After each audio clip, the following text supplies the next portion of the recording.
4월 24일 하나원을 졸업한 우리 박현숙 씨의 여동생 가족을 이곳으로 모시겠습니다.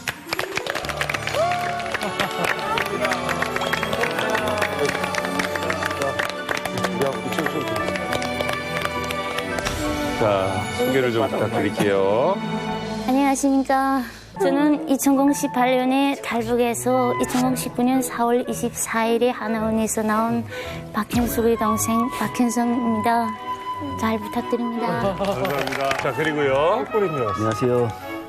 저는 박현숙이 제부이며 강순정 어머니 둘째 쌓인 정미성이라고 합니다. 아유, 반갑습니다. 자, 그리고 아버지 오늘 정희성 씨, 악기를 들고 오셨어요, 아까. 아니, 음악가셨어요? 아니, 뭐 말하긴 좀 거북스러운데 북한에서 남들이 다 미워하는 보안은 했어요.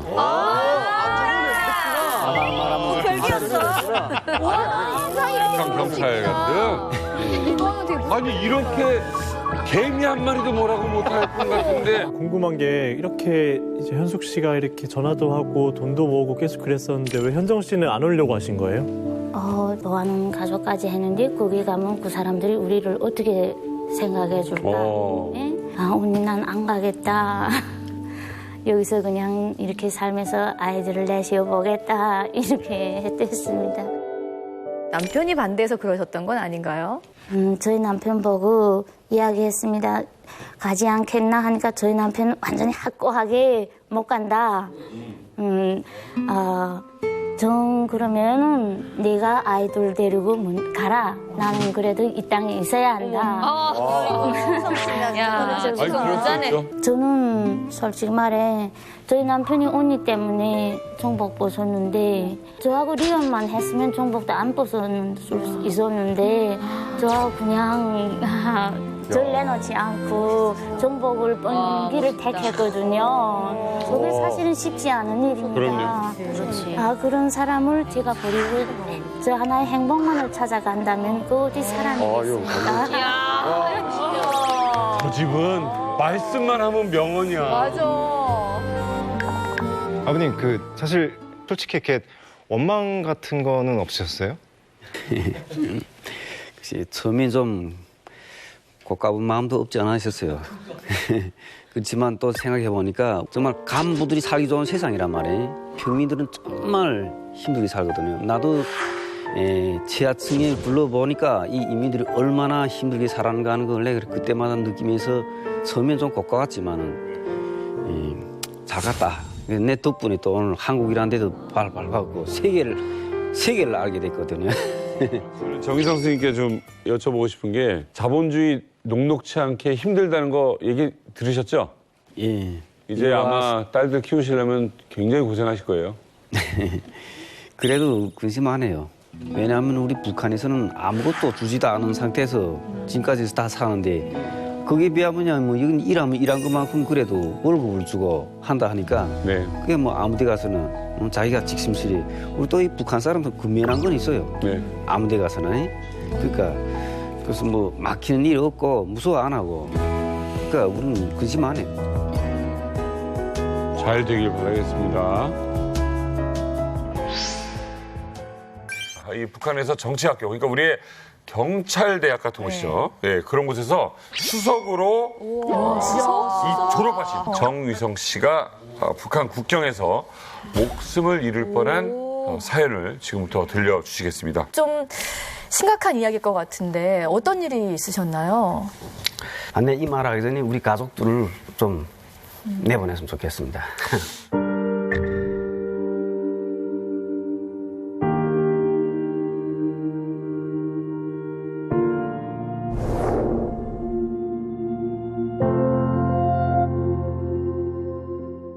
어떤 곳이길래 주민들도 모르고 경찰도 모르는 건지 참 궁금하네요. 아직 우리 처도 이 안에 구체적인 건 몰라요. 내가 나와서도 내가 겪은 이 서름을 아내가 또 알 필요도 없고 그래서 그저 지금까지 숨겨오긴 왔는데 사실 내 그 악몽 같은 그 생활이 내 말하면 또 그때 당시 거기 내 머릿속에 들어오고 이래서 그때 제가 당시 군 보안소에 조동돼 가지고 이런 생활할 때 내가 동생처럼 생각해주던 아이가 있어요. 인신매매 범죄 행위를 해서 경경비리에서 생활제대도 먹고 또 사이나 또 이렇게 한 거 잡힌 걸 내가 호송에서 데리고 오면서 야의 문건은 몽땅 다 교체해주고 야를 살려주는 이런 게 있던 그게 그때로부터 야가 나를 정말 형님처럼 부모 맞잡이처럼 나를 이렇게 따랐거든요. 이러던 아이가 나를 잡았죠. 사람이 잡았다고? 길러주는 그러니까 내가 더 가슴이 아프단 말이. 내가 그토록 인심 써주고 이러던 아이가 보이브하고 짜고 야한테 다 임무를 줬거든. 약초로 밀수해서 넘기게끔 하는데 나는 경비대 이 군관들하고도 가깝고 이러니까 요거 카바로 좀 서달라 이 뒷배를 봐주는 걸 이걸 좀 해달라. 그럼 2선에서 내가 봐주고 1선에서는 경비대가 봐주게끔 이렇게 해서 그날에 같이 나가서 이렇게 도와주려고 이렇게 나가던 길에 벌써 그 나간 위치에 길목에다 차를 다 떼고 그렇게 하고 활송들이채로. 그치, 잠복수사네. 일부러 그 덫을 딱. 유도 유출해서 우정 몰았죠. 나를 함정이다. 제목은 뭘로 되겠던가요? 그 밀수만 됐던가요? 아니죠. 무슨 기독교 간첩이라고. 기독교가 갑자기? 네. 이제 밀수로 했는데 기독교로 몰아간 거는 밀수로 해서는 뭐 밀수하는 사람이 하도 많으니까 안 죽습니다. 근데 기독교형으로 이 사람을 정치범으로 만들어 죽일 수가 있는 거예요. 북한은 김부자가 하느님이고 사상이 기본 종교인데 그거를 안 믿고 기독교를 받아들였다는 거는 체제를 거부하는 거가 되거든요. 그렇기 때문에 완전 최악의 정치범으로 될 것 같고 기독교 간첩으로 들어갔다 살아나셨다 하는 거는 거의 뭐 환생급이라고 봐야 되지 않나. 그 정도로 엄청 엄하게 다른 벌입니다. 그렇게 해서 어디를 가신 거예요? 보이부 정치범 구금소라면은 어떤 곳입니까? 예, 그거는 반국가 음모제, 사회주의와 대치되는 이런 행위, 반당, 반혁명, 종파분자, 간첩 행위, 어쨌든 사회주의와 대치되는 모든 이런 행위를 하는 거는 다 이 정치범 구금소에서 이어서 거기서 취급하고 거기서 인정시킨 걸 보이부 관리소로 가는 이런 공정이 있거든요. 가장 무서운 곳인가요? 예. 어머머머머. 일단 이 안에 들어간 사람은 나온 사람이 없어요. 명분은 거기다 걸고 그렇게 하고 이제부터 나를 인정시키는 문제라거든. 틀에다 짜였고 맞냐 아니 맞냐 내가 맞다 하면은 그 다음에는 나는 가고 아니 맞다 하면 나는 그 다음부터는 폭행을 당해야 된단 말이에요. 이 우리가 있던 곳은 3층짜리 건물인데 이 취급하는 2층이 딱 우층에서 막 이 뭐 때리고 패고 막 그다음에 사람이 막 울부짖는 짐승 같은 소리를 막 내매 아우성 소리 그다음에 비명 소리 이 그 쫙 막 이 사람이 강 다 쪼린다거든. 그러니까 이런 뭐야 환경과 이런 데서 사람이 심리적 압박을 제대로 딱 주게 하고 그다음에 이제 치조가 들어가거든요. 앉자마자 그다음부터는 이거 매질이 들어온단 말이야. 발을 차고 내가 소리만 높으면 옆에서 방문 열고 이거 두세 명이 달려들어서 때린단 말이야. 발을 차고 구나 발을 차고 소리 치면 소리 친다고 때려. 머리를 숙이면 숙인다고 때려. 이렇게 때려 저렇게 때려. 그러니까 내가 너무도 맞고 한 번은 억울해서 소리를 치면 안 한 것도 했다고 인정하는 여기야말로 인권유리 왕초고 이게 뭐가 내 큰 소리 일으키니까 야 아직도 이거 교정 덜 됐구나 하고 그다음 그 기어들이 네 대매 달려들어서 그다음에 뒤차고 하는데 그때 내 다리 꺾어졌거든요. 내 다리를 꺾어졌어요? 그러다 보면 시인하게 되지 않습니까? 그러니까 거기서 이제 견디지 못한 사람은 그래서 그 안에서 99%는 다 인정한 사람들이에요. 근데 위성 씨는 어떻게 나오실 수 있었던 거예요? 우선 첫째 법을 좀 잘 알고 우리 공화국에도 공화국 형법이 하나지 둘은 아니거든요. 구금이가 30일까지 되는데 30일 전으로 인정 못하면 구금 연장 조소를 해서 다시 넘어가거든요. 네. 그런데 30일이 지났는데 왜 나를 안 내놓느냐 하니까 보이부는 공화국 형법이 아닌 다른 법을 적용하는 것 같은데 책임질 수 있는가 이 말을 마지막에 최종적으로 국가보이부 검사나 보이부장이 와서 최종 담화를 한다는데 내 이때 물어보겠다. 만약 경우 이게 정확하다면은 보이부는 특수한 법을 적용하는지. 그러니까 여기서 이 자식 마음이 따까 여봐 법관하던 가장 까다롭고 말짱해 놓는 거는 이 사람 나를 그래서 인정 못 시킨 상태에서 사건 지급 중에 지금 뭐랄까요 아직 지급 중 사건이라는 걸로 문건상 이렇게 돼가지고 그걸 마지막에 나를 다시 우리 보안국에다가 인계함이 다른 게 없다는 거. 그렇게 하고 서약서를 쓰면서 이 안에서 보고 들은 모든 걸 사회 나가서 말할 때는 다시 잡아간다는 거. 비밀로 하라고 내가 때린 거. 그렇게 때려놓고. 우리 현숙 씨 같은 경우는 우리가 몇 년 정도 뵀죠, 이제? 이제는 한 6년 넘지 그렇죠? 않았을까요? 6년이죠. 그래서 네. 사실 가족 생각하는 마음이 얼마나 크신지를 저도 알고 이만갑 식구들도 알잖아요. 사랑하는 동생 우리 박현정 씨 가족까지 한국에 오게 하기 위해서 정말 뼈가 빠지게 일했다는 표현이 아마 맞을 거예요. 현정 씨는 지금 한국에 온 지 얼마나 되셨죠? 네, 1년 4개월이 됐습니다. 1년 4개월. 네. 예.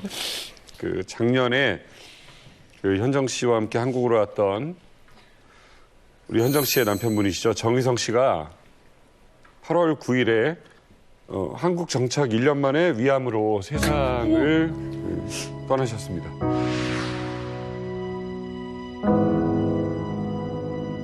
(4월 24일) 하나원을 졸업한 우리 박현숙 씨의 여동생 가족을 이곳으로 모시겠습니다.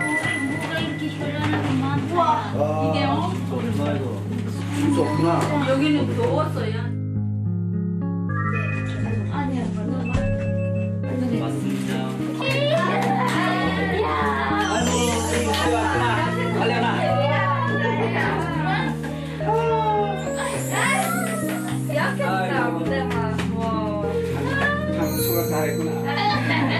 우리 집에서 같이 살면서 많이 눈치 봤죠. 특히 내 눈치 많이 보이게 이모니까. 그래서 난 또 이거 눈치 보이지 이게 아느라고 야를 좀 빌어주고 막 이렇게 하고 하는데, 그런데 어쨌든 또 같은 남자라는 이런 공통점이 있어 그런지 또 많이 나를 따르고 어디 갈 때마다 데리고 같이 다니고. 사실 이모보다 좋죠. 이모보다 좋죠.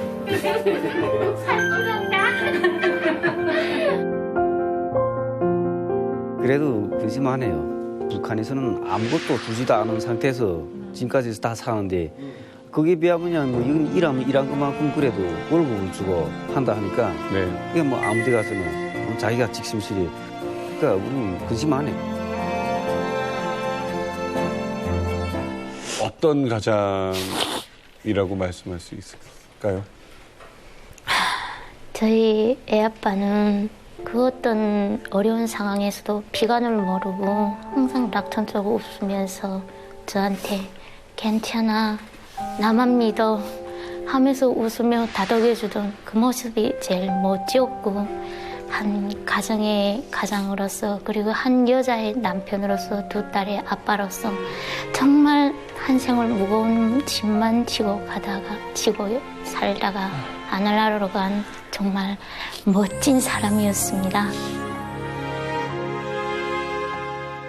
그 한국에 와서도 일하시려고 노력을 하셨을 것 같아요. 네, 애아빠가 자본주의 세계에 와서 자본주의에 적응하자면 시장 경제부터 알아야 하는데 내가 거기에 맞다둘 수 있는 것은 오직 시장적인 것 같다. 그러니 여기서 일해봐야 되겠다 하고 가락시장 쪽에서 일했습니다. 그러니까 수산물 코너에서 일했는데 냉동 수산물이 오면 그걸 하차해서 냉동 창고까지 운반해서 적재하고, 그다음 그 수산물에 따라서 절단해주는 그런 일을 했습니다.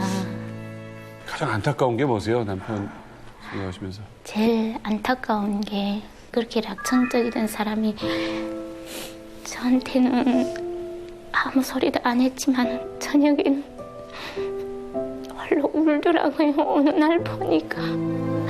그러면서 하필이면 나한테 왜.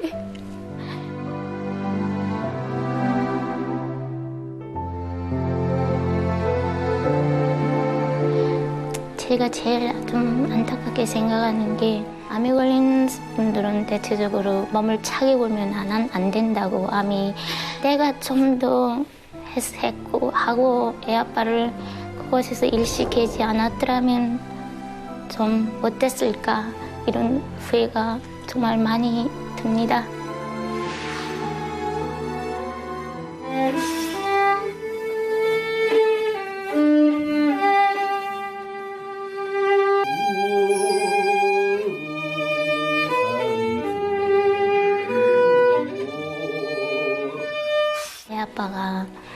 하도 남한에 왔으니까 북한에 있을 때는 정말 어렵고 고난이 찬 길을 걸었는데 하늘나라로 가는 이 길은 남한에 와서 꼭 꽃속에 묻혀서 갈 수 있게 된 게 너무나도 다행이고 다행이라고 생각했습니다.